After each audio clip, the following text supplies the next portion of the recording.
රකින්න ජීවිත රකින්න අභිමානවත් මුර දේවතා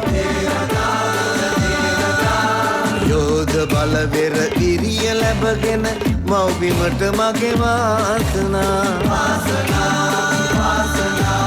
විපුල ඉරියෙන් දිදුල ඉරියෙන් දිනේවා මුර දේවතා ආයු රක්කන්තු ආවඩා ආයු රක්කන්තු ආවඩා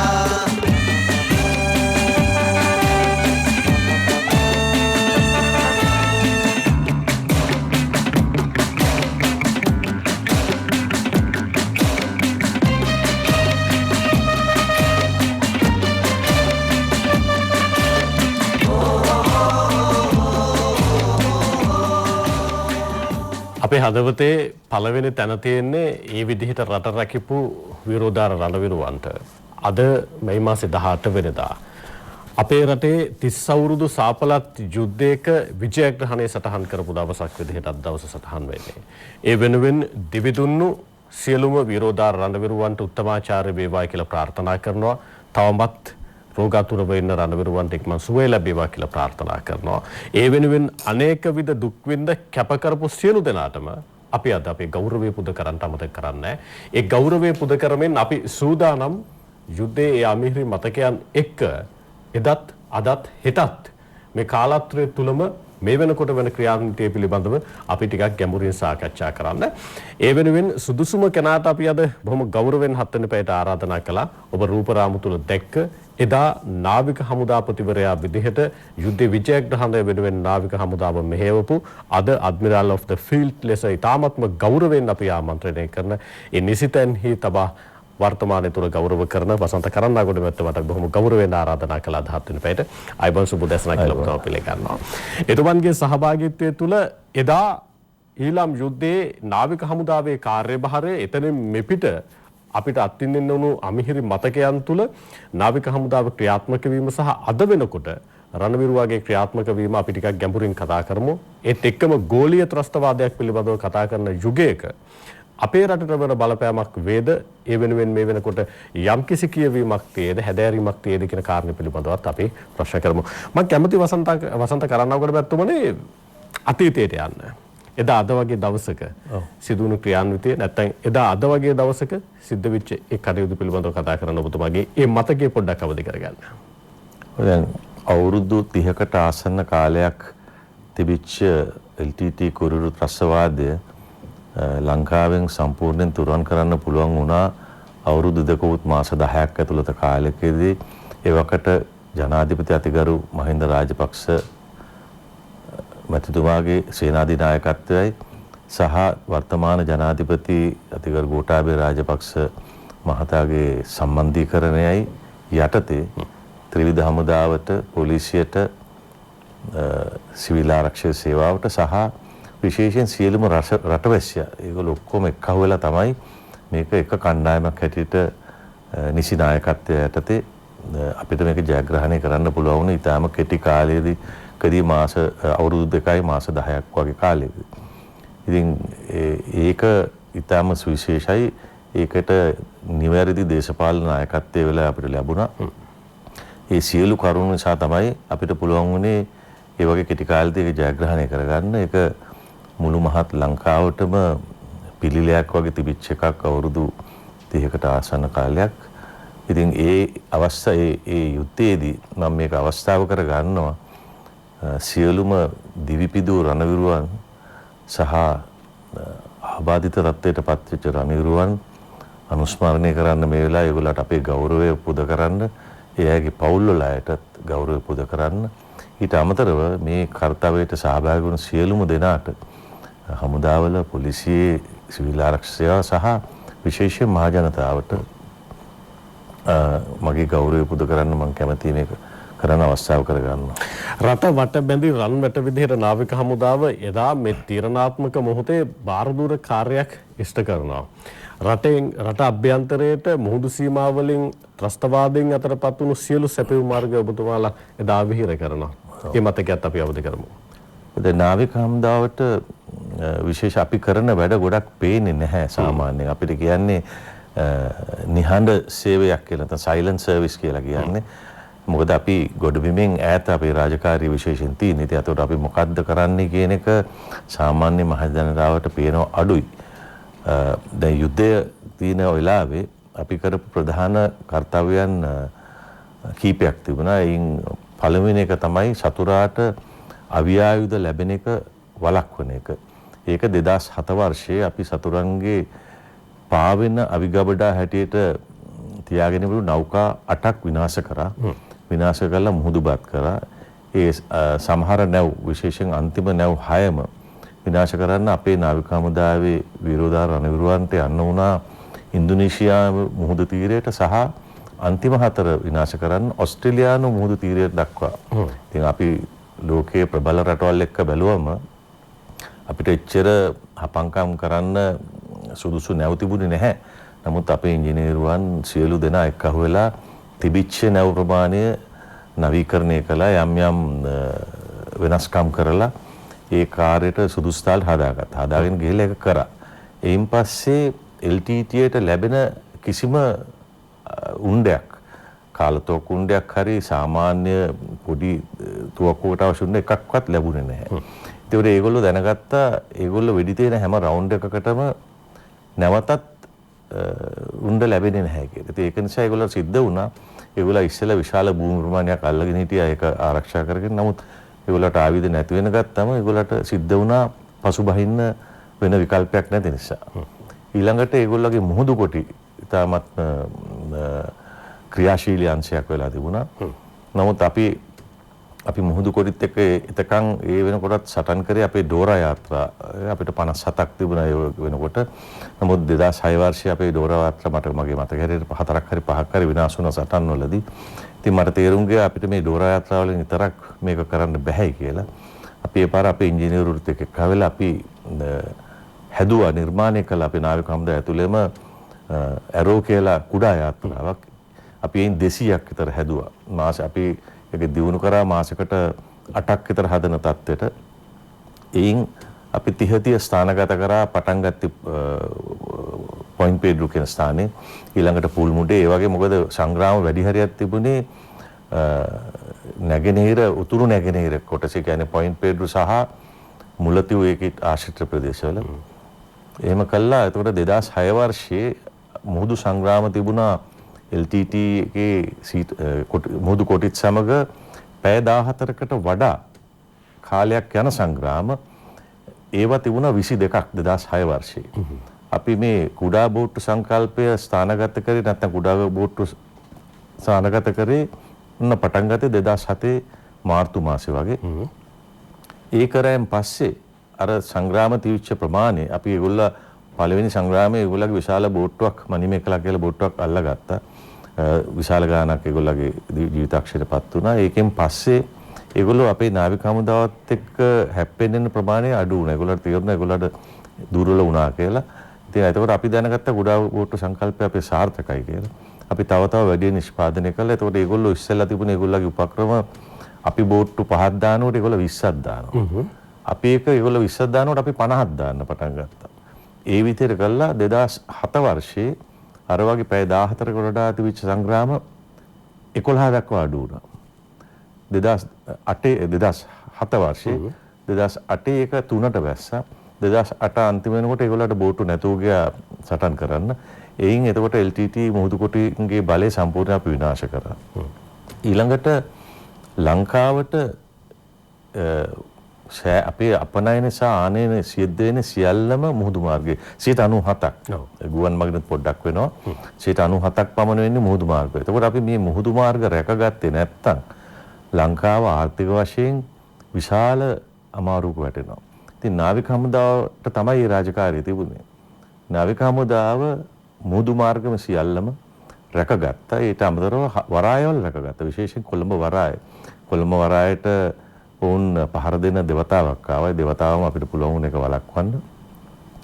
ඒ බැරි වෙලවත් මොකද 1996 කොළඹ වරාය ඇතුළට ආවා. ඇවිල්ලා ලංකා මුදිත නෞකාවට මරාගෙන බරන යාත්‍රාවක් ට්‍රෝලර් යාත්‍රාවක් වගේ මාළු දීවර යාත්‍රාවක් ඇතුළට ඇවිල්ලා අපේ නාවික හමුදාවට පුළුවන් වරාය ඇතුළේදී පුපුරව අරින්න ඒක. නමුත් අපිට ඒ තත්ත්ව වුණාම ඉන්ෂුරන්ස් මේ රක්ෂණ සංස්ථාවල් රක්ෂණ සමාගම් සම්පූර්ණයෙන් වැඩි කරනවා ලංකාවට එන නැව්වල රක්ෂණයන්. එතකොට බඩු මිල ඉහළ යනවා නොඑක් ප්‍රශ්න වෙනවා. ඒ ඇතුලේ පුපුරලා දැන් නැවකට වැදුනා නම් ඊට වඩා දරුණු වෙනවා. තමයි නැතු වෙන්න බුල. ඒ වගේ ඒක නිසා අපිට කොළඹ වරාය කොහොම හරි ආරක්ෂා කරගන්න ඕනේ. ඒක අපි කරා. මුහුදු මාර්ග ටික ආරක්ෂා කරගත්තා. ඊළඟට දෙවනුව වෙන්නේ තිරිකුණාමලයේ වරාය. මොකද යාපනයේ පවත්වාගෙන යන තිරිකුණාමලයේ වරාය ඉතාමත්ම වැදගත් වුණා. එතකොට ඒ තිරිකුණාමලයේ වරාය ආරක්ෂාව ඊළඟට කංකසන්තුරේ ඊළඟට ගාල්ලේ ඒගොල්ල ප්‍රාහාරයක් එල්ල කරා අපිට පුළුවන් වුණ එකත් මැඩ පවත්වා ගන්න. ඉතින් ඔය වගේ වරායවල සහ මුහුදු මාර්ගවල ආරක්ෂාව ඉතාම වැදගත් වුණා. මොකද කොළඹ වරාය අපේ ආර්ථිකයේ මර්මස්ථානයේ. ඒකට මොනාරු වුණා නම් රට ආර්ථික වශයෙන් කඩා වැටෙනවා. එතකොට ඒකත් LTTE ඒගොල්ලගේ බලාපොරොත්තු ඉෂ්ට වුණා වගේ වෙනවා එහෙම පිටින්. ඒක එක ඊළඟට උතුරේ හිටියා යුද හමුදාවේ පුද්ගලයෝ 30000කට වැඩි ප්‍රමාණයක්. ඒ කට්ටියට නිවාඩු යන්න ඕන නිවාඩු ගිහිලා ආපහු වෙන්න ඕනේ. ඉතින් ඒගොල්ලගේ යන කාල සීමාවල් වලට නිවාඩු යන්න අවස්ථාවක් නොලැබුණා නම් මොකද ගුවන් මගින් බොහොම සීමිත ප්‍රමාණයක් යන්න පුළුවන් උනේ. එතකොට ඒගොල්ලෝ මානසිකව වැටෙනවා. එතකොට මානසිකව වැටුණා නම් යුද්ධයට ඒක තදින්ම බලපානවා. නමුත් අපිට පුළුවන් වුණා අපි ජෙට් ලයිනර් කියන නෞකාව ලබාගෙන ඒකේ මගින් ගෙනියන්න පුළුවන් නෞකාවක්. ඒකත් අපි නවීනය කර ඒකේ වාහනත් ගෙනියන්න තිබුණා. නමුත් ඒක අපි නවීකරණය කරා ඒ වාහන ගෙනියන කොටසුත් පුද්ගලයන්ට යන්න පුළුවන් තාලෙට කරලා ඒකේ එකවරකට 3100ක් 3200ක් පමණ ගෙනියන්න අපි හදාගත්තා. හදාගෙන සතියකට වරක් තිරිකුණාමලයේ ඉඳලා 3200ක් පමණ කංකසන්තුරේට ගෙනියන යුද හමුදා පුද්ගලයන් අනිත් අතට එදාම එහා සමාන ප්‍රමාණයක් ආපහු ගෙන තිබුණා. එතකොට යුද හමුදා පුද්ගලයෝ දැන් දන්නවා ඒගොල්ලෝ අහවල් දවසේ නිවාඩු යන්න තියෙන දවසට හරියට යනවා කියලා. ඒ කාර්යය නාවික හමුදාව ඉෂ්ට කරා ඔය අවුරුදු 3ක ආසන කාල සීමාවේ කිසිම ප්‍රශ්නයක් නැතුව. එතකොට යුද හමුදා පුද්ගලයන්ගේ චිත්ත ධෛර්යය ඉහළ මට්ටමක පවත්වාගෙන යන්න අපි උදව් කරා ඒ වැඩිනුත්. එතකොට ඒක ඊළඟට යුද හමුදාව ගොඩබිම ප්‍රදේශ අල්ල ගන්නකොට ඒගොල්ලගේ පිරිස් බලය යම් සමහර අවස්ථාවලදී ගොඩක් අවශ්‍ය වුණා ඒගොල්ලන්ට. එතකොට අපි නාවික හමුදාව පිරිස් බලය දාලා අර අල්ලගත්ත ප්‍රදේශය සුරක්ෂිතව තියාගන්න අපි තහවුරු කරගන්නවා. නාවික හමුදාව විතර නෙමෙයි ගුවන් හමුදාවත් ඒකට සහාය දුන්නා ඒ වගේ. ඒ විදිහට ඒක කරා. ඊළඟට ඔය විදිහට ඕවා තමයි ප්‍රධාන දේවල් නාවික හමුදාවෙන් ඒ කාල සීමාව තුළ ජාත්‍යන්තරයෙන් ලැබුණු සහයෝගය කොහොමද අනෙක් රටක මුහුදු සීමාවකට ගිහලා ඔබතුමාට ත්‍රස්තවාදීන් එක ගැටෙන්න සිද්ධ වෙනවා? ඒක ජාත්‍යන්තරත් එක්ක කතා කරගෙන නෙමෙයි ඒක කරේ. ඒක බොහොම රහසිගතව කරපු මෙහෙයුමක්. නමුත් අපිට අන්තිම නැව් 4 වෙනුවෙන් අපිට බුද්ධිතොරතුරු යම් කිසි ආකාරයකට යම් කිසි ප්‍රමාණයකට කියන්නේ සැටලයිට් දර්ශන පින්තූර අපි ඉල්ලලා ඇමරිකාවෙන් ලබා ගත්තා. ඒක ඒගොල්ලෝ අපි කියපු ප්‍රදේශවල සැටලයිට් පින්තූර දුන්නා. ඒගොල්ලෝ දන්නේ නැහැ කොහොමද LTT නැව අඳුරගන්නේ කියලා. අපේ නිලධාරී තමයි අපේ බුද්ධි නිලධාරීන් ඒක විශ්ලේෂණය කළා. ඒගොල්ලෝ අඳුරගත්තා මෙන්න මේ හරිය තියෙන්නේ මේවා තමයි කියලා. ඉතින් එතකොට අපි ජාත්‍යන්තර පිළිගත්ත ක්‍රමයක් තියෙනවා සතුරු නැවක් අඳුරා ගන්න ක්‍රමයක්. ඒව අනුගමනය කළා තමයි මේ නැව් අපි විනාශ කරේ. නැවුලුන්ට ඒ මුදෙත් අපේ නැව් වලට ප්‍රහාර එල්ල කරා. ඉතින් ඒ විදිහට සටන් කළා තමයි මේ නැව් විනාශ කරේ අපේ අය. හරි මේ ඉතාමත්ම ගැඹුරින් ඒක පිළිබඳව අධ්‍යයනය කරනකොට ජීවිතේ පරදුවට තියලා වෙලාවකට අපිට එහෙම ලොකු තාක්ෂණයක් තිබුණේ නැහැ. චිත්ත ධෛර්යයත් එක්ක මහ මුහුද මැදට ගිහිලා කරපු මහා සටනක් අරගලයක් තමයි හිටපු නාවික හමුදාපතිතුමන් අඩ්මිරල් ඔෆ් ද ෆීල්ඩ් වසන්ත කරන්නකොට මැතිතුමන් සඳහන් කරේ. තව කරුණු ගණනාවක් තියෙනවා කතා කරන්න. අපි ඉක්මනට වෙලා බලමු. අපි අනිත් 7 වෙනි පැයත් එක්ක දැන් සමහර වෙලාවට යුද්ධයක් යනකොට ඉස්සල්ලාම අහිමි වෙන්නේ සමහර වෙලාවට අනිකාගේ නිදහස කියලා කතාවක් තියෙනවා. යුද්ධ ජයග්‍රහණය කළා. යුද්ධ ජයග්‍රහණය අවසන් වෙච්ච ගමන්ම මානව හිමිකම් පිළිබඳව කතාවක් එළියට එනවා. මානව හිමිකම් පිළිබඳව කතාවක් එළියට එනකොට හොඳම මානුෂීය හමුදාව අපිට හිතේ කියන තැන අපි මුද්‍රාගත කරලා තිබුණේ.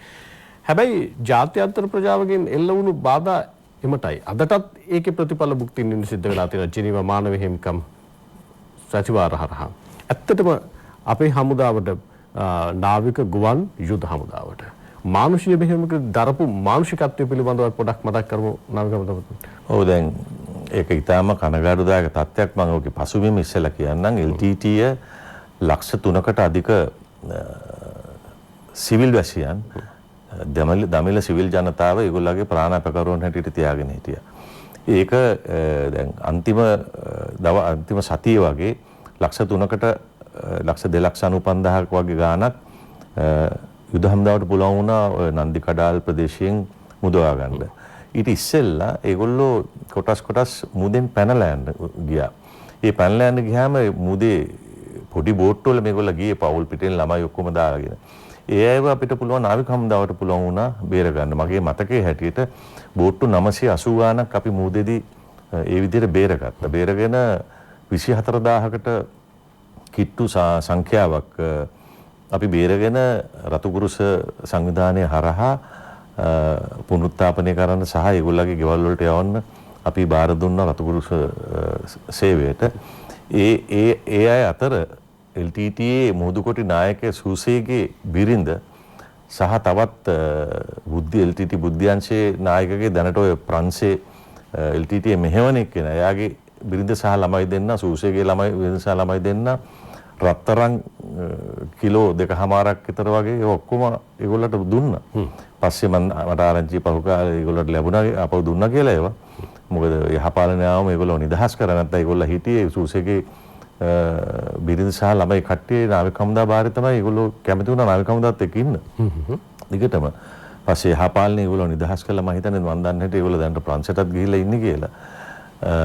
ඒ විදිහට අපි මුහුදෙන් බේරගත්ත එහා සංඛ්‍යාවක් යුද හමුදාව ලක්ෂ 3කට ආසන්න සංඛ්‍යාව ගොඩබිමින් බේරගත්තා.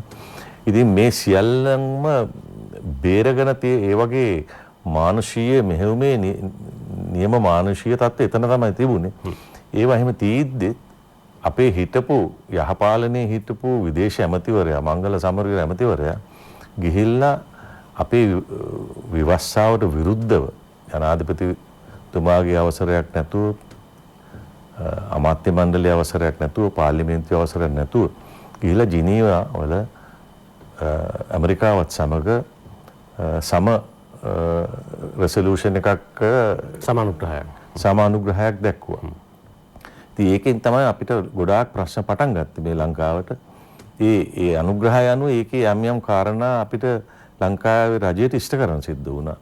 ඉතින් ඔය පුද්ගලයන් අතුරුදහන් වීමේ කාර්යාලයක් පවත්වාගෙන ඒ වගේ නොඑක් දේවල් කීපයක්. ඉතින් ඒවෙන් එන්න හමුදා ඊට පස්සේ තමයි හමුදාවල් බුද්ධ්‍යංශ අඩපණුණා මේවෙන් හමුදාවල් රණවිරුවන් පස්සේ දඩයම් කරන්න පටන් ගත්තා යහපාලන රජයේ කාලේ. ඉතින් ඕවා තමයි අන්තිමේදී එක්තරා තත්යකට ඇවිල්ලා සහරාන්ගේ ඔය පරාගෙන බරන සිද්ධිය අප්‍රේල් 22 ඔය සිද්ධිය වෙනකන් 21 නැත්නම් 22 ඒක උනේ ඒ විදිහට හමුදාවල් වල පුද්ගලයන්ගේ සහ හමුදා බුද්ධ්‍යංශ පොලිසිය වුණත් චිත්ත ධෛර්යය හැම් පිටින් බිම වැටෙන තත්ත්වයට වැඩ කරා.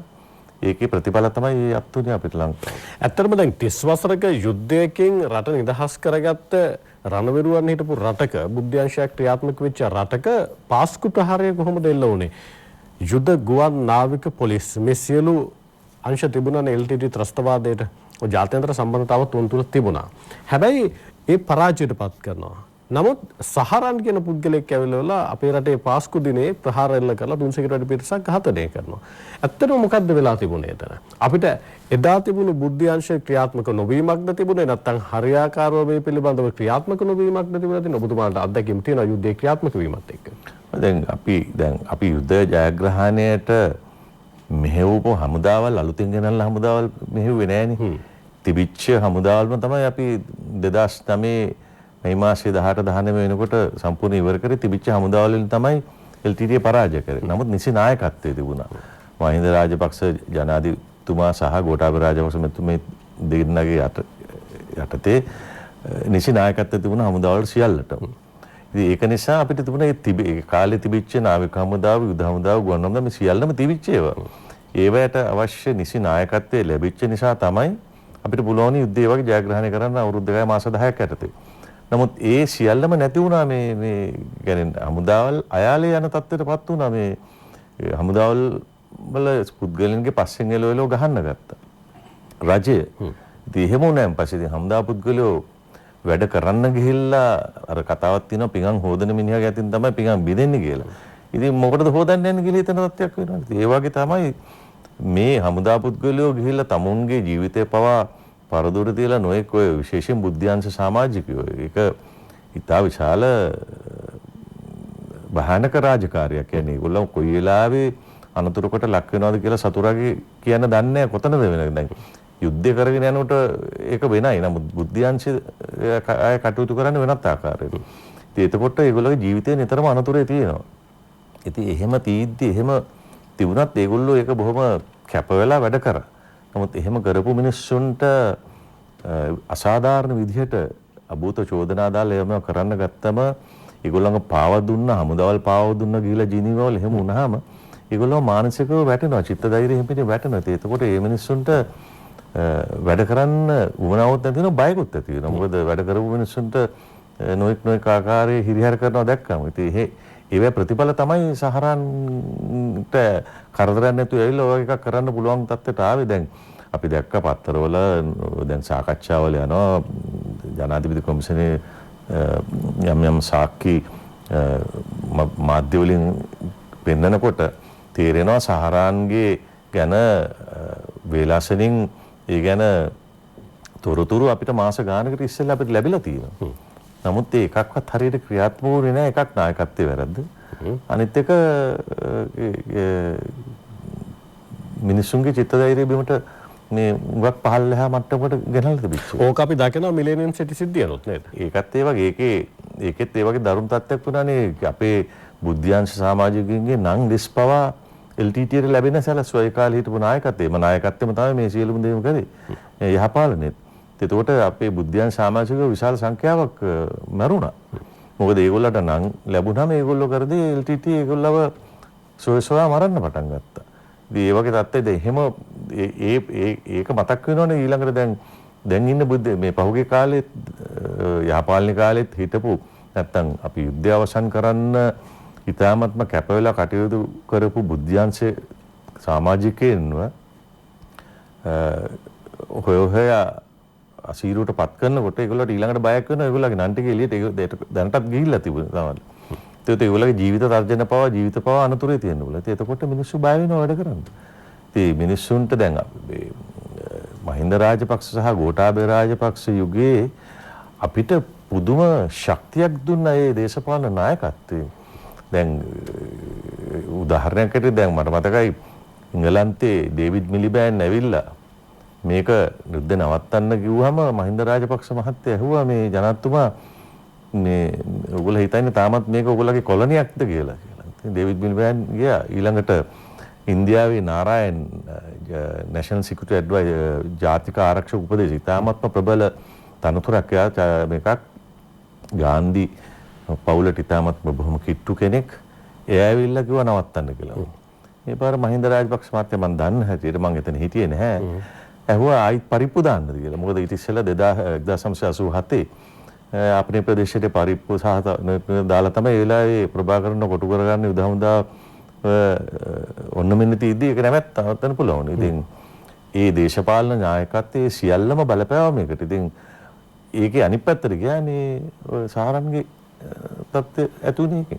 ඇත්තටම බොහෝ වෙලාවට යුද කාල සීමාවක තමයි බුද්ධාංශ ක්‍රියාත්මක වෙන්න ඕන. එතනින් පස්සේ පශ්චාත් යුද සමය තුල බුද්ධාංශ පිළිබඳව වැඩි අවධානයක් යොමු කරන්න. හැබැයි පශ්චාත් යුද සමය තුලත් බුද්ධාංශයක අනිවාර්ය ක්‍රියාකාරීත්වයක් අවශ්‍යයි. අනිවාර්යයි. විශේෂයෙන් පශ්චාත් යුද සමයේ තමයි බුද්ධාංශය තවත් වැඩිම ක්‍රියාත්මක වෙන්නේ. මොකද නැවතවරක් යුද්ධයක් ඇති නොවන තත්ත්වයකට වග බලා ගන්න ඕනේ ඒගොල්ලෝ. ඉතින් ඒතකොට ඒගොල්ලෝ කියන්නේ සතුරෝ නැවතත් කල්ලි ගහනවද සංවිධානය වෙනවද ඒ සියල්ල කරුණු රැස් කර ගන්න පුළුවන් වෙන්නේ බුද්ධාංශ වලට. ඉතින් බුද්ධාංශ ආඩපන කරොත් එහෙම අපි ඉතින් අර අපේ භාෂාවෙන් කියන ඉල්ලම් කරන වැඩක් තමයි කරගන්නේ. දැන් ප්‍රභාකරන් ඝාතනය කළාට පස්සේ යුද්ධේ ජයග්‍රහණය සැමරුවායි කියලා කියන දිනෙන් පස්සේ ආය LTT ත්‍රස්තවාදී හිසෝසවන්න උත්සාහ කළේ නැද්ද? මුහුදේදී හරි ගොඩ බිමේදී හරි ඔබතුමාට තොරතුරු නැහැ. අවශ්‍ය LTT තවමත් ඒගොල්ලෝ නැවතත් සංවිධානය වෙන එක අතහැරලා නැහැ. තාමත් අතහැරලා නැහැ. විශේෂයෙන් දේශපාලනික වශයෙන් ඒගොල්ලෝ ඉතාමත් ක්‍රියාශීලී. තාමත් ලංකාවේ පිටරට ලංකාවෙත් ඉන්නවා යම් කොටස්. ඒකට සහයෝගය දෙන උල්පන්දම් දෙන රාජ්‍ය නොවන සංවිධාන තියෙනවා. ඒ රාජ්‍ය නොවන සංවිධාන වලට මුදල් එනවා පිට රටවල් වල ඉන්න LTT එකට උදව් කරන ඩයස්පෝරාව. ඒතකොට ඔය දැන් මේකෙන් පැනලා ගිය විනයාගම් කියන මිනිස්සයා. විනයාගම් මට ඉස්සෙල්ලා නම අමතක වුණා. සූසේගේ පවුලත් එක්ක ළමයි දෙන්නත් එක්ක බිරිඳත් ගමුන අනිත් එක්ක විනයාගම්ගේ ළමයි දෙන්න සහ බිරිඳ. විනයාගම් ප්‍රංශයේ ඉන්නේ දැන්. ප්‍රංශයේ ඉඳගෙන එයා මෙහෙවනවා මේක. එතකොට LTT එක ත්‍රස්තවාදී කණ්ඩායමක් හැටියට යම් යම් විදිහට ආයේ එන කණ්ඩායම් කීපයක් ආවා 2010ත් 15ත් අතර අල්ලගත්තා. මොකද බුද්ධ්‍යංශ ඉතාමත්ම ක්‍රියාශීලීව හිටපු නිසා ඒගොල්ලෝ කොටු කරගන්න පුළුවන් වුණා. මට එක සිද්ධියක් මතකයි මන්නාරම එකක් කිලිනුච්චිය පැත්තේ ඒ කට්ටිය අල්ලගත්තා. ඒ වගේ බුද්ධ්‍යංශ විමසිල්ලෙන් හිටපු නිසා අපිට පුළුවන් ඒවා සිල්ලම් ගන්න. මොකද අපි දන්නවා මේ අවදානම් තියෙනවා කියලා. ඉතින් තවමත් LTTට අවස්ථාවක් ලැබුණොත් යුදමය වශයෙන් මේ පොළවේ සටන් කරන්න එකපාරට තවම අමාරුයි. නමුත් යම් යම් විදිහට ඒගොල්ලෝ උත්සාහ කරනවා ඔලුව උස්සන්න. නමුත් දේශපාලන වශයෙන් පිටරටවල වල ඒගොල්ලෝ විශාල ලෙස ක්‍රියාත්මකයි.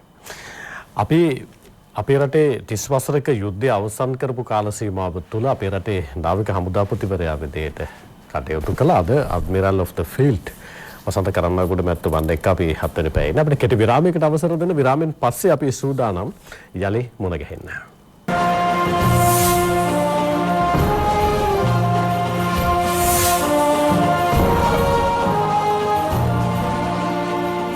අපි අනිත් 7 වෙනි පැයත් එක්ක ඇඩ්මිරල් ඔෆ් ද ෆීල්ඩ් වසන්ත කරන්නගොඩ මැතිතුමන් එක්ක අපි අද 7 වෙනි පැයේ සාකච්ඡා කරන්නේ. අද මේ 18 වෙනිදා අපි 30 වසරක යුද්ධයේ විජයග්‍රහණය සටහන් කරපු දවස. ඒ නිසා අතීතයත් මේ මොහොතේ ක්‍රියාත්මක වීමත් අනාගතයේ අපි මේ පිළිබඳව යලි විමසා බැලිය යුත්තේ කෙසේද කියන කාරණේ පිළිබඳවත් අපි මේ කාලත්‍රය තුලම සැරිසරමින් එතුමත් එක්ක සාකච්ඡා විසරහට යන්නේ. පශ්චාත් යුද සමය තුල බොහෝ වෙලාවට යුද්ධයක් ඇති වෙන්නේ සමහර වෙලාවට හිත නොහරනෝක අඩු ඇති වුණාට පස්සේ එක් පාර්ශ්වයක් තෘප්තිමත් නොවුණාට පස්සේ ඉල්ලීම් දිනා ගන්න බැරි වුණාට පස්සේ ඇත්තටම යුද්ධයෙන් අවසන් වුණාට පස්සේ යුද්ධය ජයග්‍රහණය කළාට පස්සේ අපි හරියට කියවීම කරගෙන තියනවාද වසන්ත කරන්නගොඩ මැතිතුමනි යලි එහෙම තත්ත්වයක් ඇති නොවෙන්න අපි ක්‍රියාත්මක විය යුත්තේ මෙන්න මෙහෙමයි කියලා.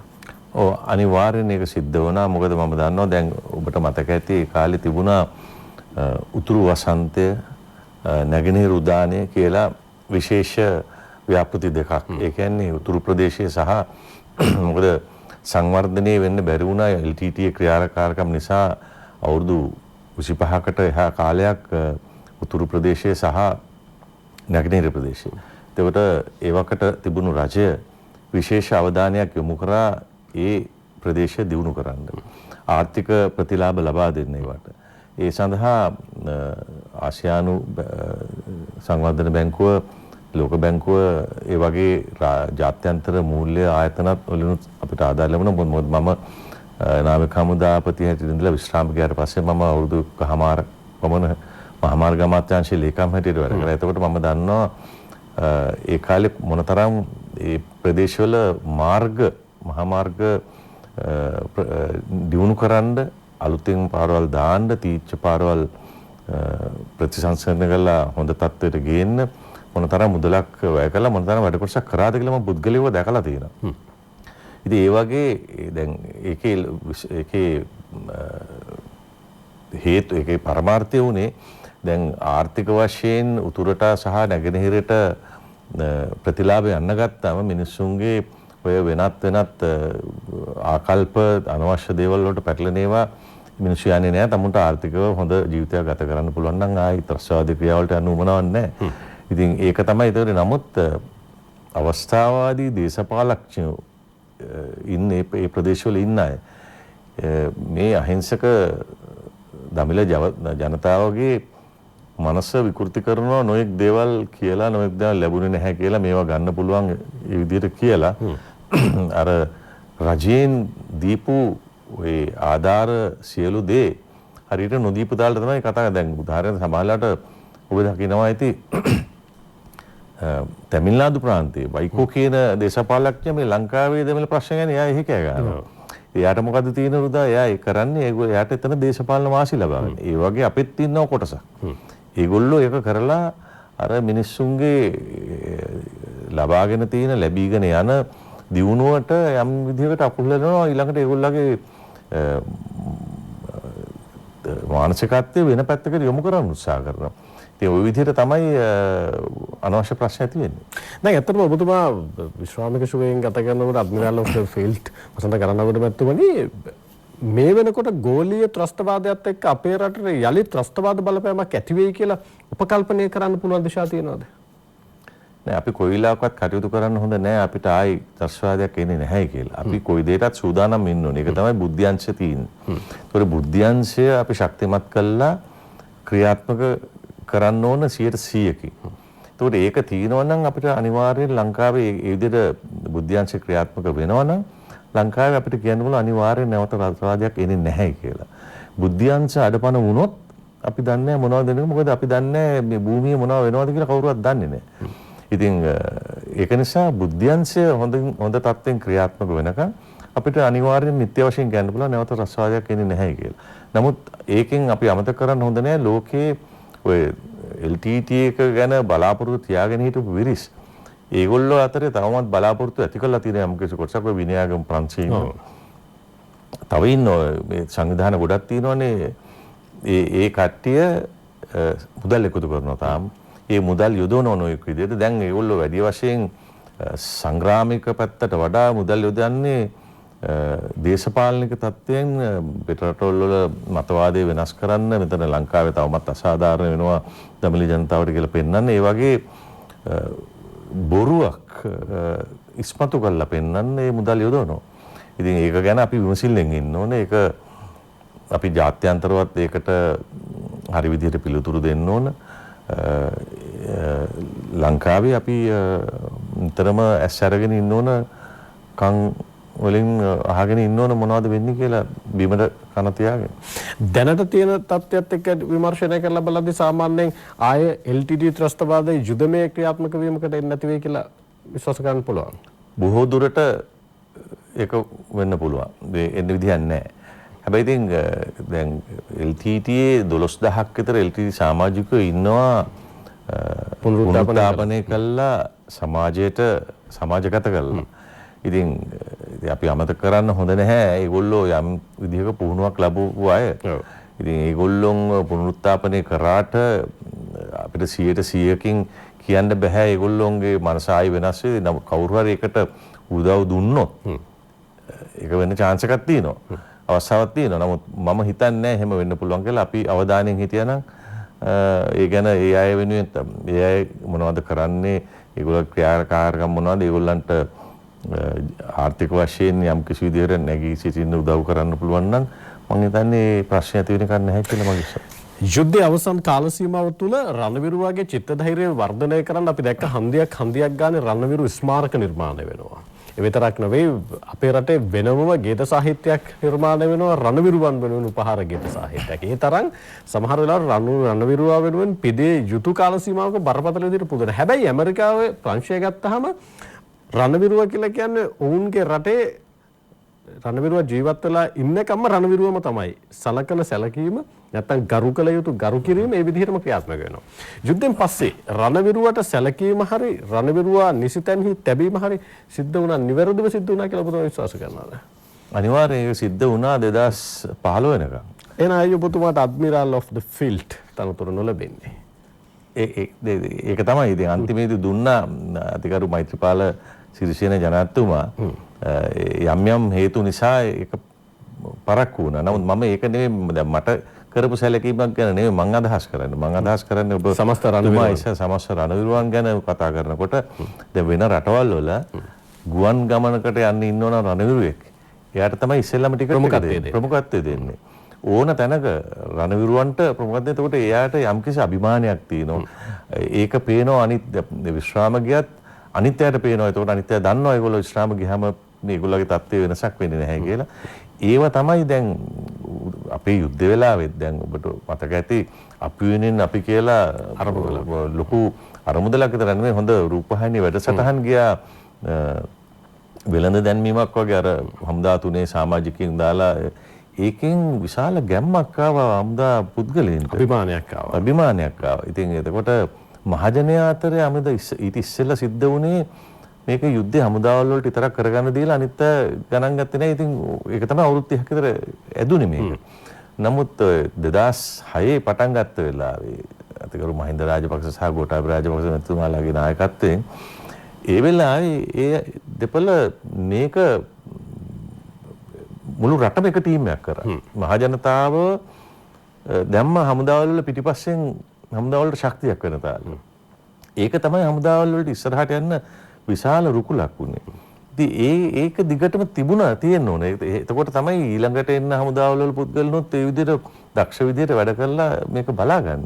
නමුත් ඒක කඩාවැටුනම තමයි අර අන්තිමේදී අපි දැක්කනේ 2019 සහරන්ගේ සිද්ධිය වුණේ ඒ වගේ. ඉතින් රණවිරුව අනිත් රටවල් වල හැමදාම ඒ අයව ඉතාමත්ම ඉහළ තත්ත්වයක තියලා අර මං ඉස්සෙල්ලා කිව්වා වගේ ඕන තැනක ඒගොල්ලන්ට ප්‍රමුඛත්වයක් දීලා සේවයේ සිටියේදී හෝ විශ්‍රාම ගියරදී ඒ අයට ලොකු සැලකිල්ලක් තිබුණා. ඒ ගෞරවය අභිමානය වැටෙන්න දෙන්නේ නැහැ කවදාකවත් ඒගොල්ලෝ. ඇමරිකාවෙත් එහෙමයි, ඉංගලන්තෙත් එහෙමයි. ඒයටත් වඩා ඊශ්‍රායලය කියන්නේ නිතරම ත්‍රස්වාදී ප්‍රශ්න වලට මුහුණ දෙන රටක් හැටියට ඒගොල්ලෝ රණවිරුවන් ඉතාම ඉහළ මට්ටම තියාගෙන ඉන්නවා විශ්‍රාම ගියත්. ඉතින් මේවා ඔක්කොම හේතු වෙනවා මේ රණවිරුවන්ගේ චිත්තධෛර්යය ඉහළ තියාගන්න. රණවිරුවා නිසිතැන්හි තියෙනවා නම් ඒ අභිමානය ඔහුට හෙදා වගේ මදක් දැනෙනවා. අපි මේ යුද අවසන් කාල සීමාව තුළ දැක්ක ඉස්සරහා හෝල්ට් එකේ රණවිරුවෙක් ඉන්නවා නම් ඉස්සරහාම ෂීට් එකේ ඉන්න කෙනා නවත්තන්න කලින් නැගිටිනවා. හැබැයි පස්සේ අපි දැක්ක ආබාධිත රණවිරුවෙක් බස් එකට නැග්ගත් සමහරවිට ෂීට් එකක් දෙන්න තරම් සමහරවිට හිතේ හැඟීමක් නැති වෙන තැනක් තිබුණා. මෙහෙම වුණොත් අනාගතයේදී ඔබමා මේ හුස්ම ගන්න රටේ රණවිරුවා එදා කරපු කැපකිරීමට නිවැරදි වටිනාකමක් එනවද කියන කාරණේ පිළිබඳ ප්‍රශ්නයක් තියෙනවා. ඒ වගේම තමයි පහුගිය කාල සීමාව අපි දැක්ක රණවිරුවන් උද්ඝෝෂණය කරනවා. කොටුව දුම්රිය පොලිස් සරහ උද්ඝෝෂණය කරන. ඇයි එහෙම තැනකට වැටුනේ ඇත්තටම? අද මම අර ඉස්සෙල්ලා කියපු කාරණා තමයි කියන්නේ අර ජිනීවා ගිහිල්ලා රණවිරුවන්ව පාවා දීපු වෙලාවේ ඉඳලා ඒ පාවා දීමට සහයෝගය දෙන කාර්යයන් තමයි රජයෙන් කරේ දිගටම 2015 ඉඳලා මේ 2019 අන්තිම වෙනකම් තිබිච්ච රජේ. ඉතින් ඒකෙන් රණවිරුව එන්න පල්ලෙහාට ගියා. අන්තිමේදී පාරට බහලා ඒගොල්ලන්ගේ යම් දීමනා අයිතිවාසිකම් දිනා ගන්න තරම උද්ඝෝෂණය කරන තරමට මට්ටමට වැටුණා. නමුත් දැන් 2015 වෙනකොට අපි හිටියේ රණවිරුව හිටියේ අහසේ වගේ. අපි කියන්නේ අර වලාකුළු. නමුත් එහෙන් පිටින් බිමට දැම්මා රණවිරුවන් ඉතාමත්ම කනගාටුදායක අවාසනාවන්ත තත්ත්වයක් ඇති වුණේ. දැන් එහෙම වුණාම හමුදාවල් වලට බැඳෙන පුද්ගලයෝ අඩු වෙනවා. දැන් අපි හමුදාවල් වලට යුද්ධයක් යන වෙලාවක හමුදාවල් වලට සෙනගෙන්නේ නැහැ. මොකද දන්නවා මේ ජීවිත අනුතරේ තියෙන තත්ත්වයක රස්සාවට තමයි යන්නේ කියලා. නමුත් අපිට යම් වෙළඳ දැන්වීම් වලින් අර විදිහට අභිමානයේ ලක් කරන් ගත්තාම හමුදාවල් දිගරහකට බැනෙන්න සෑහෙන සෙනගෙන්න ගත්තා. දැන් ඔය ඊට ඉස්සෙල්ලා 2005න් ඉස්සෙල්ලා කාලයක් තිබුණා ඒත් ඔය සාම කතා කියලා දුන 2002 2003. ඒ කතාවේ ඒ කාලේ සීමාවේ ඒත් මේ යහපාලනයේ කට්ටිය තමයි ඒ කාලේ හිටියේ. ඒ කාලෙත් LTT එකට බොහොම පක්ෂපාතීව තමයි වැඩ කරේ රජයත්. අපේ හමුදාවල් වලට පුහුණු වෙන්න තරම්වත් යුදාවි මේ උණ්ඩ නොලැබෙන කාලෙකදී LTTට ඒගොල්ලගේ අවියාවද ගේන්න ඉඩ දීලා තියෙනවා. LT කිසිම කස්ටම් එකෙන් හරහා රේගුව හරහා යන්නේ නැතුව ඒගොල්ලගේ සංනිවේදන යන්ත්‍රයම වන්නේ වලට ගෙනියන්න. ඒ වගේ LTT සතුටු කරන දේවල් තමයි ඒ කාලේ කරේ. ඉතින් එහෙම නාමත් හමුදා පුද්ගලයන්ගේ චිත්තධෛර්යය වැටෙනවා. ඒ කාලේ මට මතකයි ඔබ කියපු ප්‍රශ්නෙට මම මේ උත්තරයක් දෙන්නේ. හමුදාවල් වලට බැඳෙන පුද්ගලයෝ එන්නේ නැහැ. එක ඉන්න මිනිස්සු පැනලා යන්න ගත්ත වැඩිපුර. දැන් යුද්ධයක් තියෙන කාලයට වඩා ඒ වගේ කාලවල මේ අපි දත්ත බැලුවම හමුදාවල් වලින් අර එන්නේ නැතුව පැනලා යන අය ගිහිල්ලා නිවාඩු ගිහලා එන්නේ ඒ කට්ටිය වැඩි වුණා. ඒකට හේතුව අර ඒගොල්ලෝගේ අභිමානය නැති වුණා. කියන්නේ LTT ලොක්කෝ බවටපත් වුණා. ඉතින් එහෙම වුණාම අපේ තිබිච්ච අභිමානය නැති වුණාම එතකොට රස්සාව වුණත් කියන ඕන කෙනෙක් තමුන් කරන රස්සාව යම්කිසි අභිමානකින් ආදරයකින් කරන්නේ ආඩම්බරයකින්. ඒක නැති වුණාම මේ මනුස්සයා ඒ රස්සාවට එන්නේ නැතිවත් ඒකටපත් වුණා. ඉතින් ඕක තමයි ඔය හමුදා පුද්ගලයන්ගේ මානසිකත්වයේ බිමට දාලා කරපු දේවල් වලින් සිද්ධ වුණ දේවල් තමයි මේවා. අනෙක් පැත්තෙන් ජිනීවා මානව හිමිකම් සැසිවාරයන් හරහා හමුදාවට එල්ලුණු චෝදනාවන් වෙනුවෙන් නිසි මැදිහත් වීමක් රජයෙන් සිද්ධ කළා කියලා ඔබතුමා විශ්වාස කරනවද? නෑ නේද සිද්ධ කරේ නැහැනේ. නැත්තම් සිද්ධ කරනවා නම් ඒගොල්ලෝ ගිහිල්ලා හමුදාවලට විරුද්ධව චෝදනාවක් දායිද? ඒගොල්ලෝ දාලා එතන කරේ හමුදාවල් කොහොම හරි ජිනීවා වලට ජාත්‍යන්තර අධිකරණයට හමුදා පුද්ගලයෝ ගෙනියන්න නැත්තම් මේ යුද්ධය ඉවර කරන්න ඍජුවම දායකත්ව දීපු නායකයන්ව ගෙනියන්න ජාත්‍යන්තර අධිකරණයට ගෙනියන්න ඒකට පාර කපන්න තමයි ලෑස්ති කර සියලු දේවල්. ඉතින් එහෙම දැන් මම ගිහිල්ලා තැනක කියනවා නම් ඔයා වැරදි කියලා. මම කිය ඊට පස්සේ ඔයාව බේර ගන්න මං එන්නේ නැහැ නේ. මං හදන්නේ කොහොමද ඔයාව වැරදිකාරයා කරන්න. ඒක තමයි යහපාලන ආණ්ඩුවෙන් කරේ අපිට. කළා ඒගොල්ලෝ ඊට වඩා එහා ගමනක් යන්න මම හිතනවා මගේ විශ්වාසයට. කියන්නේ හමුදා පුද්ගලින්ගෙන් නවතින්නේ නැහැ. ඒක එතන උත්සාහ කරේ. මං හිතනවා ඒ වෙලාවේ නායකත්වයේ දීපු ගෝඨාභය රාජපක්ෂ මහත්තයවයි මහින්ද රාජපක්ෂ ජනාධිපතිතුමාවයි එතුමා මේ කට්ටියවත් යුදාධිකරණ වලට ගෙනියන්න මඟ පාදන්න ක්‍රමයක් තමයි හැදුවේ. ඒගොල්ලන්ට දේශපාලනික වශයෙන් මම හිතන්නේ අනාගතය සුරක්ෂිත කරගන්න පිළිවෙලක් වෙන්නත් පුළුවන්. අපි දන්නේ නැහැ මොන හේතුවක් නිසාද කියලා. නමුත් ඊටාත්ම සෝචනීයයි ඒ තත්ත්වය. මෙච්චර ලංකාවම නිදහස් කරගත්තට පස්සේ මේ නිදහස වෙනුවෙන් සටන් කරපු මිනිස්සුන්ව ගිහිල්ලා පාව දෙනවා. ඔය යුදාධිකරණය කියන එක හිතලුවක් කියලා ඒ කාලේ කිව්වේ. පස්සේ කාලේ කිව්වේ යුදාධිකරණයක් නෙමෙයි. ඒක තාමත් ඉවර නැහැ. ඉතින් මොකද මේ පටන් ගත්තේ කොහොම හරි මේ දැන් ජනාධිපති ගෝඨාභය රාජපක්ෂ මැතිතුමා ජනාධිපතිතුමා වුණාට පස්සේ දැන් පහුගිය පෙබරවාරි මාසයේ ඉඳලා පටන් ගත්ත ජිනීවා සැසිවාරයේදී අපි අයින් වුණා එකෙන් සම යෝජනාකරුවන් හැටියට. එතකොට ඊට ඉස්සෙල්ලා ඇමරිකාව අයින් වුණා මේ ජිනීවා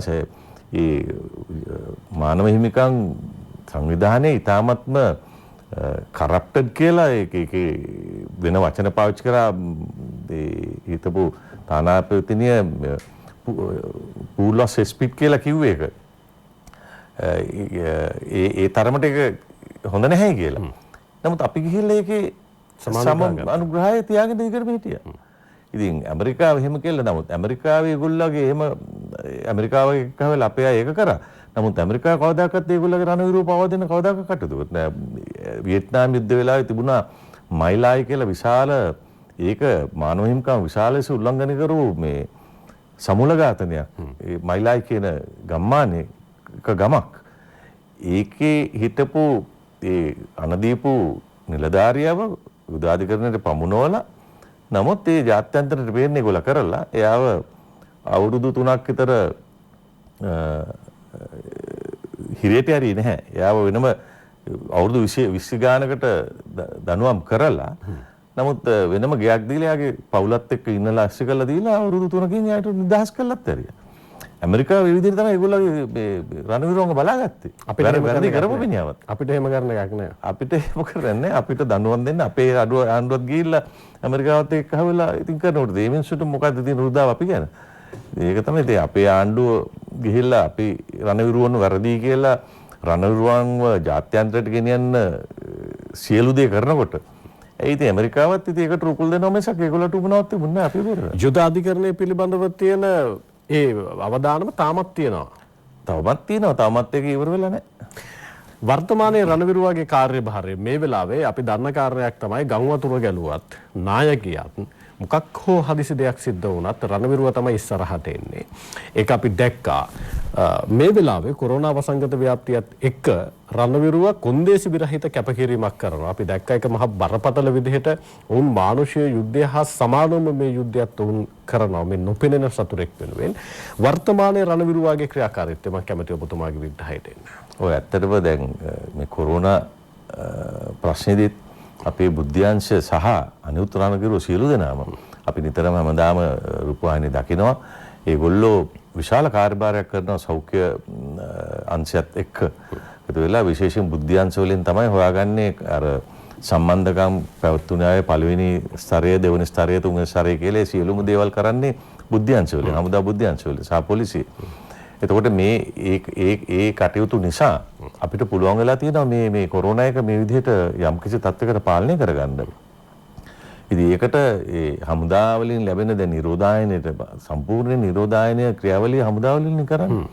මේ කැම්ප්ස් හදලා වෙන වෙන තැන් වලට ගෙනහිල්ලා ඒගොල්ලෝ දවස් විතරක් ඉස්සෙල්ලා 14 දැන් 21ක් පවුන කන්න බොන්න දීලා ඒගොල්ලන්ට බෙහෙත් දීලා සියලු දේ කළා. එයාලා දැන් අපි රූපවාහිනිය දකින ඒගොල්ලෝ මොනතරම් සන්තෝෂෙන් යනවද කියලා ඒගොල්ලෝ ගම්බින්මලා. ඉතින් ඒ தත්ත්වය සම්පූර්ණයෙන් කරන්නේ මේ හමුදා ත්‍රිවිධ හමුදාව සහ පොලිසියෙන් කරන්නේ.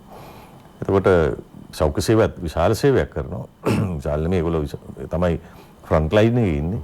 නමුත් හමුදාවලුත් අතිවිශාල කාර්යභාරයක් මේ වෙලාවෙත් කරනවා. ඉතින් හමුදාවල් ශක්තිමත් හමුදාවල් වල චිත්ත ධෛර්යය ඉහළ මට්ටමක තියාගත්තම අර ඔබ කිව්වා වගේ ගම් වතුර වෙලාවටද තවත් නොයෙක් ආපදා වෙලාවල් තියෙනවා. අපි හිතන්නේ නැති දේවල් වල ආවම අපිට එකපාරට මුදා හැරලා ඒ தত্ত্বය යම්කිසි පිළිවෙලකට සමනය කරගන්න පුළුවන්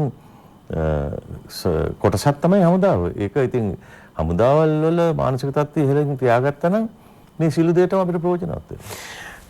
හමුදාවේ සුබ සාධනය පිළිබඳව අපිට වැඩි දන්න ඔබතුමාලානේ.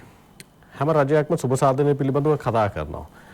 හමුදාවේ සමාජිකයන්ගේ සුබ සාධනය මේ මොහොත වෙන විට බිමේ යථාවත්ව සිද්ධ වෙනවා කියලා ඔබතුමා විශ්වාස කරනවාද?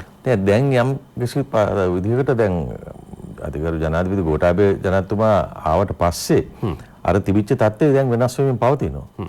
ඉතින් ඒක අර ස්විච් එකක් දැම්මා වගේ එකපාරට තාම මාස 5යිනේ. ඒතකොට ස්විච් එකක් දැම්ම ගමන් වෙනස් වෙන තාලට වෙනස් වෙන්නේ නැහැ. ඒක කාලයක් ගත ගොඩ නැගිල්ලක් හදන්න උනත් අවුරුද්දක්වත් යනවා ඒ වගේ. ඒ වගේ දැන් නැවතත් යථා හමුදාවල් වල මානසිකත්වයේ ඉහළ තැනකට ගේන්න කටයුතු වෙනවා. අනිත් එක මම හිතනවා ඊටම කඩිනමින් කටයුතු වෙමින් පවතිනවා. ඉතින් ඒකට තව මාස කිහිපයක් හරි මාස කිහිපයක් යනකොට මම හිතන්නේ යථා තත්ත්වයට පැත්තේ හොයාගන්න. අපි අවසන් විනාඩි කිහිපය තුල ඉන්නේ 7 වෙනි පැයේ. අපි මේ පවතින තත්ත්වයට එක්ක පහුගිය කාල සීමාවේ රණවිරුවාට අත්වුණු ඉරුණම සහ අනාගතයේදී රණවිරුවාට ඒ වගේ තත්ත්වයක් අත් නොවීම වෙනුවෙන් වන යෝජනාව ඔබතුමාලකට අරගෙන ඉන්න කැමති. අපි හිතමුකෝ දැන් යලි අපේ රටේ ත්‍රස්තවාදයක් ඇති වෙයිද ඇති නොවේද කියන කාරණා පිළිබඳව උපකල්පනය කරද්දී රණවිරුවා කොයි වෙලෙත් සන්නද්ධව ඔබතුමා කිව්වා සිද්ධ කරන්න ඕන කියලා. මේ වෙලාවේ රට ඇතුලේ අපි දන්නවා අනිත් රටවල් වල හමුදාවන් යුද්ධයක් තිබුණත් නොවුණත් යුද්ධයකට පුහුණු වීම කටයුතු සිද්ධ කරනවා. බුද්ධිය ක්‍රියාකාරීත්වය සිද්ධ වෙනවා. අපේ රටේ ඒක සිද්ධ වෙනවද? සිද්ධ විය යුත්තේ කොහොමද?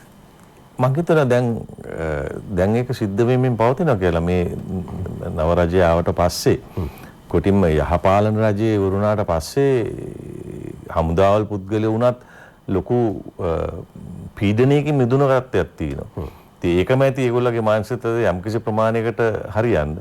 එතකොට දැන් ඔබතුමා කියපු தත්ත්වය ආරම්භ වෙලා ඒ පැත්තට ගමන් කරමින් තියෙනවා. හමුදා පුද්ගලයන් ඕන අවස්ථාවකට මුහුණ දීමේ තත්ත්වයකට සූදානම් වෙන තත්ත්වයක් ඇතිවීමෙන් පවතිනවා. දැන් ඒකින්ද තමයි එහෙම උච්ච නිසානේ මේ කොරෝනා එකට හමුදාවල් එකපාරට කිසිම ලොකුවට පුහුණු වෙලා තිබුණේ නැහැ නේ ඔය වගේ වැඩකට. දැන් මේ මාස දෙකක් තිස්සේ කරලා දැන් හමුදාවල් ඉතාමත්ම ශක්තිමත් විදිහට කරගෙන යනවා. ඒක උනේ මොකද හමුදාවල් වලට යම්කිසි විශාල ශක්තියක් ලැබිලා තියෙනවා කියලා මේ විශේෂයෙන් මොකද හමුදාවල් වල ඔක්කොම දන්නවා වර්තමාන ජනාධිපතිතුමා යුද්ධෙදී ලොකුවට හිටපු නායකයෙක් කියලා කියන්නේ දෙවනියා වගේ හිටපු කෙනා ඒ වෙලාවේ. ඉතින් එතුමාගේ නායකත්වය ඒගොල්ලෝ දන්නවා මේ එතුමාගේ හිතන ක්‍රම මොකක්ද කියලා. ඉතින් ඒකට අනුගත වෙලා බය නැතුව සන්තෝෂෙන් කරගෙන යනවා. අපේ රටේ අකර්මණ්‍ය වෙලා තිබුණු බුද්ධි ක්‍රියාන්විතයන් යලි සක්‍රිය වුණේ කොහොමද කියලා බොහෝ දෙනෙක් අහන ප්‍රශ්නයක්. පාස්කු ප්‍රහාරය ඇති වෙන්නේ බුද්ධි ක්‍රියාන්විතයන් ඒ ආකාරයේ සිද්ධ නොවිච්ච නිසා කියලා කියනවා. හැබැයි මේ වෙලාවේ බුද්ධි අංශය හොඳටම ක්‍රියාත්මකයි. ඇත්තටම කොහොමද මේ 180 300ක් එකපාරට කරකෙන්නේ? නායකත්වය කියන්නේ දැන් මම ඔබතුමාට ඉස්සෙල්ලා කිව්වේ දැන් 2006 අවුරුදු 30ක් තිස්සේ තිබිච්ච යුද්ධය අවුරුදු 2යි මාස 10කින් අපිට ඉවර කරන්න තුන අපි අලුතෙන් නාවික හමුදාවක් අලුතෙන් යුද හමුදාවක් ගුවන් හමුදාවක් ගෙනල්ලා පටන් ගත්තේ නෑනේ. තිබිච්ච හමුදාවල්ම තමයි නායකත්වවල තමයි මේ ප්‍රශ්නේ තිබුණේ. නායකත්වය දේශපාලන නායකත්වය සහ හමුදාවල නායකත්වයේ මේ විදිහට දේශපාලන නායකත්වයේ විසින් ඒව හැදුවා ඒ තාලෙට. නියමිත නායකයෝ ගෙනල්ලා දාලා හමුදාවලට හැමදාටම ඊට පස්සේ නායකත්වය අනුව ඔක්කොම වැඩි ගියා. දැන් බුද්ධි අංශ වලටත් එහෙමයි. ඒ නායකත්වයේ බුද්ධ්‍යංශ වලට සලකනවා ප්‍රමුඛත්වය දෙනවා ඒගොල්ලගේ අවශ්‍යතාවය මේ පිළිඅරන් තිනකොට බුද්ධ්‍යංශය දන්නවා ඒගොල්ලෝට දැන් වැඩ කරලා පෙන්නන්න ඕනේ කියලා. ඒක තමයි මේ සිද්ධ වෙන්නේ.